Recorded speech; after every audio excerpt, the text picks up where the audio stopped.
हरे कृष्णा राधे राधे। तो फ्रेंड्स, आज की इस वीडियो में हम आपको बताएंगे हमें डेली पूजा में कैसे आरती करनी चाहिए, आरती की सही विधि क्या है, कौन कौन से भगवान की आरती हमें रोज़ाना करनी चाहिए जिससे कि हमें पूजा का पूर्ण फल प्राप्त हो सके। तो फ्रेंड्स, पूरी जानकारी मिलेगी, तो प्लीज़ वीडियो को पूरा देख लीजिएगा।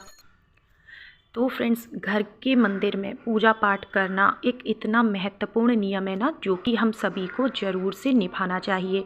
जिस घर में सुबह शाम धूप दीप जलता है, मंदिर में पूजा आरती होती है ना, वहाँ के आधे से ज़्यादा कष्ट तो वैसे ही दूर हो जाते हैं।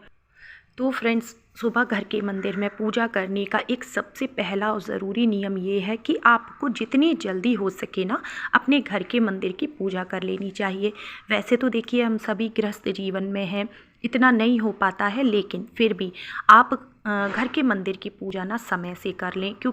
तो फ्रेंड्स, चाहे पूजा सुबह की हो या शाम की, दोनों ही एक निश्चित समय पे हमें करनी चाहिए। जैसे और रोज़ाना अपनी पूजा का टाइम हमें चेंज नहीं करना चाहिए। तो सुबह 7, साढ़े 7 या 8 बजे तक आप अपनी पूजा ज़रूर कर लें। तो फ्रेंड्स, सबसे पहला नियम यही होता है पूजा का। ऐसे ही शाम के समय भी ना आप प्रदोष काल में, यानी जब दिन ढल रहा होता है ना, बिल्कुल अंधकार ना होने दें। अंधकार होने से पहले ही आप अपने घर के मंदिर में दहलीज पे दीपक ज़रूर से जला दें।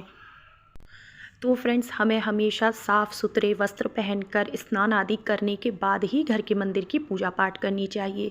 बिना स्नान किए किसी भी देवी देवता को स्पर्श नहीं करना चाहिए।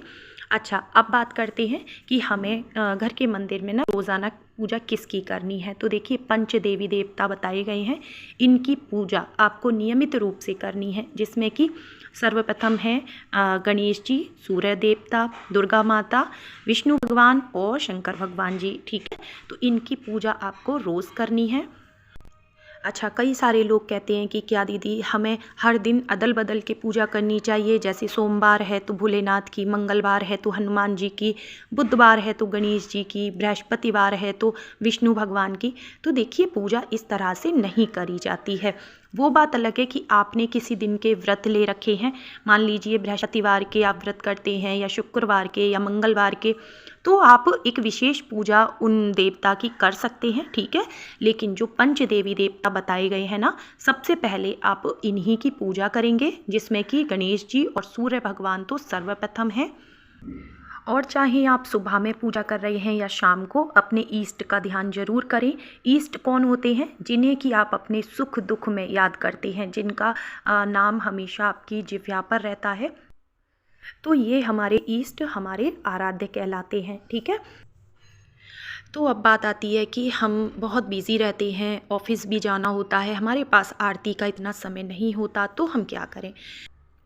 तो भी देखिए, आपने स्नान के बाद अपने घर के मंदिर में एक घी का या तिल के तेल का दीपक या धूप बत्ती आप ज़रूर जलाएं। ठीक है, वहाँ पर भगवान को प्रणाम करें। थोड़ा सा आप वहाँ किसी कपड़े से पहले साफ़ कर लें, हल्का सा। उसके बाद अगर स्नान कराने का समय नहीं है तो भी आप जल छिड़क दें, पुष्प में लेके धूप दीप जला दें, कुछ भोग रख दें, भगवान को प्रणाम करें। अच्छा, जल ज़रूर होना चाहिए घर के मंदिर में। आप किसी भी गिलास में, लोटे में आप जल ज़रूर से रखें। दक्षिणावर्ती अगर शंख है आपके घर के मंदिर में, तो उसमें जल भर के आपको ज़रूर रखना है।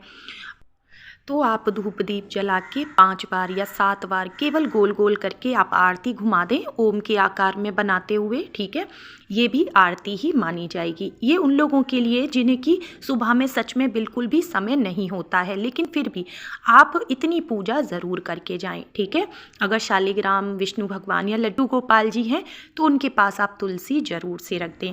तो ये हो गई उन लोगों के लिए पूजा जिनके पास सच में बिल्कुल समय नहीं होता है।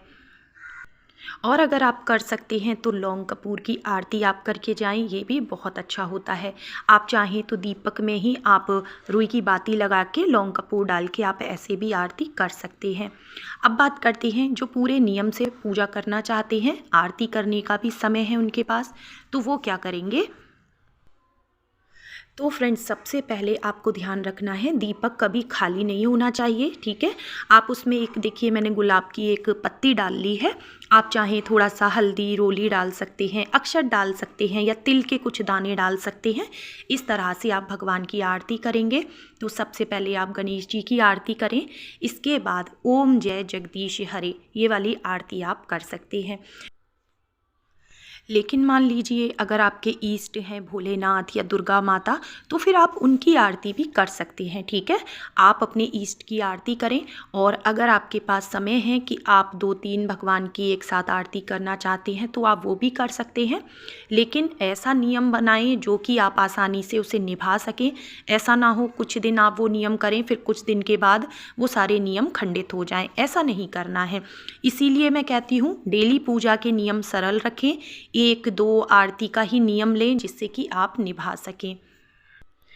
और मान लीजिए अगर गणेश जी की आरती करने का भी समय नहीं होता है, आप सिर्फ अपने इष्ट आराध्य की आरती करना चाहते हैं, तो आरती करने से पहले श्री गणेशाय नमः या ओम गंगणपते नमः कोई भी मंत्र आप गणेश जी का बोल सकते हैं, गणेश जी का ध्यान कर सकते हैं। इसके बाद देखिए अब हम करेंगे कपूर आरती। तो कपूर आरती हमें ज़रूर करनी चाहिए। 2 लौंग 2 कपूर रख के आप भगवान की आरती करें। आप चाहें तो घी के दीपक में ही आप इसे डाल सकते हैं, कपूर और लौंग को। कपूर आरती करने से कपूर आरती करने से देवी देवता बहुत प्रसन्न होते हैं और हमारी पूजा का भी हमें पूर्ण फल प्राप्त होता है। घर से नेगेटिविटी भी दूर होती है कपूर जलाने से। तो आरती करने के बाद आपको ये मंत्र ज़रूर बोलना है। कर्पूरी गौरम करुणावतारम संसार सारम भुजगेंद्रहारम सदा वसंतम हृदयारविंदे भवम भवानी सहितम नमामि। इसके बाद देखिए हम आरती को ठंडा कर देंगे 3 बार जल फेर के। तो फ्रेंड्स, ये मंत्र आपको ज़रूर बोलना है, इस बात का आप ध्यान रखें। इससे समस्त देवी देवताओं की आरती हो जाती है और आपको आपकी पूजा का पूर्ण फल प्राप्त होता है। इसके बाद पूजा में रही कमियों के लिए क्षमा याचना आप ज़रूर से कर लें, और सर पे आपके कपड़ा ज़रूर होना चाहिए आरती करते समय, और कभी भी डायरेक्ट ज़मीन पे खड़े होकर आरती नहीं करनी है। आसन ज़रूर होना चाहिए पूजा का, ठीक है। और भगवान को आरती देने के बाद आपको अपने सर से आरती ज़रूर लेनी है। और जो लौंग कपूर आपने पूजा में जलाया है, इसे आप अपने पूरे घर में अगर घुमाएंगे तो ऐसा करना बहुत अच्छा होता है। और अगर आप कोई चालीसा या कोई पाठ करते हैं तो पहले वो करें, आरती सबसे बाद में की जाएगी, इस बात का ध्यान रखें। और आरती के साथ में भगवान के लिए थोड़ा भोग और जल ज़रूर होना चाहिए। तो उम्मीद करते हैं आज की वीडियो में जो भी जानकारी हमने आपको दी है वो आपको पसंद आई होगी। वीडियो ज़रा भी हेल्पफुल लगा हो तो वीडियो को लाइक कमेंट शेयर ज़रूर करना, और चैनल को सब्सक्राइब ज़रूर से कर लेना। मिलती हूँ नेक्स्ट वीडियो में। राधे राधे।